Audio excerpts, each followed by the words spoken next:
Hi, how are you? So good. I'm so happy to chat with you today. Thank you so much for taking time Oh, to I'm do so happy to this. chat to you too. How's Yeah. everything? Oh, very good. I have two young little kids and just enjoying my life. I'm here in the mountains right now speaking with you. Oh, nice. Yeah. Whereabouts? I have a lake house in the Poconos, which is about 2 hours outside of the Mm. city. Yeah. Oh, that Yeah. sounds so good. I'm jealous. Where are you? Are you in London? Yeah, I'm in London. Yeah, so it's just miserable, and January is just not a good month here. It's always so dark and so cold, and just, you're just waiting for spring now. I know, I feel you. I actually like don't mind these sorts of months because it's an excuse to like do stuff at home. You know what I mean? Yeah, no, it is. And it's an excuse to kind of hibernate a bit as well. Like, Yes. you don't have to say yes to anything outside because everyone's in the same frame of mind. No one's kind of trying to push you to go out or do anything. Right. And you don't feel guilty that you're like missing out on beautiful weather and you Yeah, know. I know. If you're open to it, I'm ready to start asking some questions. Yeah, That definitely. would be great. Okay, so I'd like to start with a couple of what I call beauty artist conversation questions. Yes. I have a couple of, well-known makeup artists that submitted some questions for you. So I think it would be great to start there and then get into your story and just some insights from you. So I'd like to start off with a question that was submitted to me from a dear friend of mine. Her name is Sarah Tano, and she's Lady Gaga's makeup Yeah, I know artist. her. Yeah, I know her from social media. We've kind of chatted and spoken to each other. We've never met, but we're friendly over social media. Yeah, she's so lovely. She really is. So, just for Seems our like. readers, it's for Lady Gaga's makeup artist, and she's Mm. an artistry director of their line, which is House Labs. So she has a question for you, and she says, "My question for Lisa is: You are an incredible makeup artist, product developer, brand founder, and a force in the beauty industry. How do you do it all and balance time for yourself? I can simply never figure it out." Yeah, that is a good question.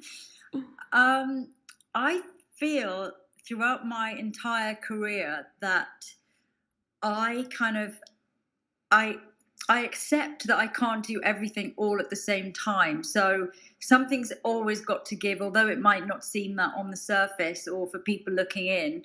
But I'll spend time spinning one plate, and maybe the other plate's kind of almost about to fall off before I spin it again. So I feel like if I do something really well, like if I've spent time on shoots and at the end of the week I don't have a YouTube video that I was really planning to do, I didn't get round to it.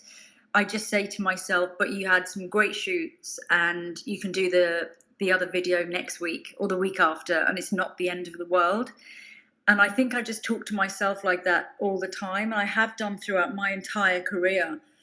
I think I've said in interviews before that my philosophy is you can have everything you want in life, just not all at the same time. So I'm a big believer in this, this sentence with having it all. I don't think you can have it all at the same time. And I think if you feel like you have to do that, the only person that suffers is yourself. So I will say to myself, I'll have a chat with myself and say, I know you wanted to shoot this social media or you want to do that, but this has come in and you really want to do this. So give this your best shot and give that like 1,000%. And the other thing, it'll be fine. And even long term, I thought that, like when I had my son, I gave up editorial, which was something that I was so, at the peak of my top of my game in at the time, and really kind of working my way up to that, really kind of, I got to the point where I was shooting Vogue covers and doing so well. Yeah. And I remember thinking, well, okay, no, I like to do things properly and I want to do this properly now, and I'll get back into that later. And I just kind of have a chat with myself and think, if you want to do things well, you have to do one thing at a time or focus on something and put other things to one side. So I don't believe you can do everything really well all at the same time if you've got lots of passions, as I have. Does that make sense? I feel like Yes. it's just a case of you've got to kind of have a chat with yourself and say, that's fine. This is really good what I'm doing now, and I'll do that another time. That's beautifully said. I feel like you're really just expressing to just be present to what the priority is of the moment, and it almost feels like forgiving yourself for not doing 10 tasks all at once, and really just being grateful for the best opportunity that's in front of your eyes and taking it one step at a time. Oh, exactly. And I feel like sometimes if I'm conflicted, I ask myself this question. This always works. 2 years from now, will you be more annoyed that you didn't do that or that? And then it comes really clear. I'm like, Wow. no, I'll be more annoyed if I didn't give that the focus and the time it needs. And the other thing can wait. And then I'm done. Then I've Amazing. talked myself into it. I love that. Very good. I have a question from celebrity makeup artist Emma Osborne. Hmm.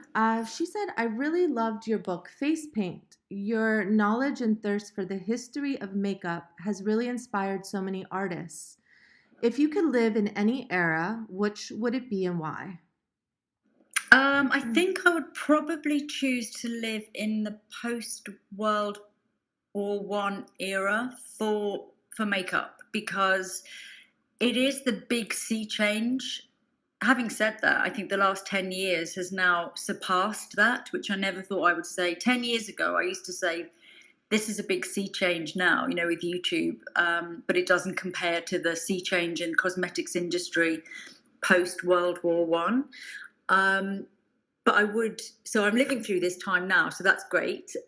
So I will go back to that post World War One time when you really have the birth of the makeup industry coming on the back of early Hollywood, silent movies, the entrepreneurs that are starting to really come through in makeup. And it's such an exciting time when, for such a long time, especially in the Western world, there had not been any appetite for makeup, or if there was, it was very covert, it was hidden.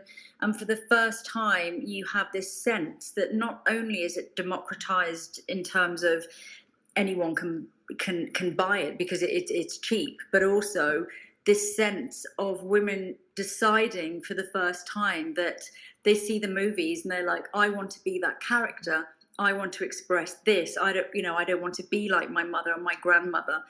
And it's really bucking society and really kind of, it's just such a massive change in our industry. It's the biggest ever, really. I'll compare it to now, but I think that must have been so exciting to really be there at the birth of Hollywood, to see magazines coming through, to see all of that kind of, those first interesting brands coming through, those first founders, the way they spoke about makeup, and just the excitement of being able to go into Woolworths and for a dime buying a red lipstick, which was shocking. I often, when I'm walking around like London and things, because I always think about this article, which was in the Sunday Times in the 1920s, and it was kind of a headline thing saying, these flappers are going to bring down society. It's a great big piece about how, with their red slash mouths and their bobbed hair, they're a shocking disgrace, and they're going to bring down democracy. They're going to bring down values. They're bringing down the country. Wow. And I sometimes think when I'm walking like through Regent's Park or like Hampstead Heath, if you can imagine what that must have looked like there isn't probably an equivalent now because we're used to seeing people head to toe tattoos, people like anything now. If you can imagine going from that late Victorian era to maybe seeing a girl walk down the street with a hair cut off in a bob and red lipstick, it must have been so out there.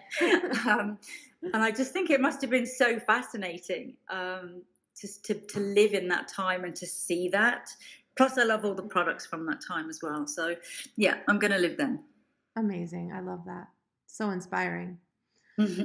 So, another question from Emma Osborne, how do you stay so passionate and driven when you have such a busy schedule? I think you do need time to think, and whatever that is, like if things just get really overwhelming for me and I feel like I'm running out of ideas because when you're too busy, you don't get ideas. I really believe in that. I think if you're going from one job to the next, you won't have any fresh inspiration. Hmm. So that could be anything. It could literally be go to a gallery. I'm just talking actually to my assistant before this about a big editorial I've got coming up in a few weeks, and I'm like, I really need to like think. I want to get all my old makeupy bits out, some colours and stuff I haven't looked at for a while.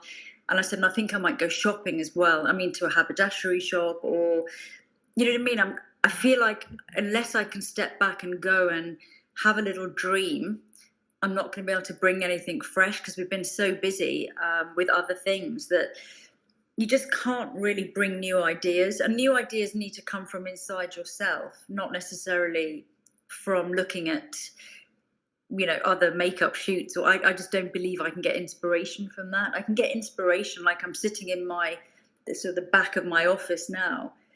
I've just looked at a cardboard box and I just literally thought while I was saying that to you, I wasn't even going to say this. I went, cardboard. Is there something in cardboard? You know what I mean? You've got Yeah. to like go out of that zone to actually get fresh inspiration.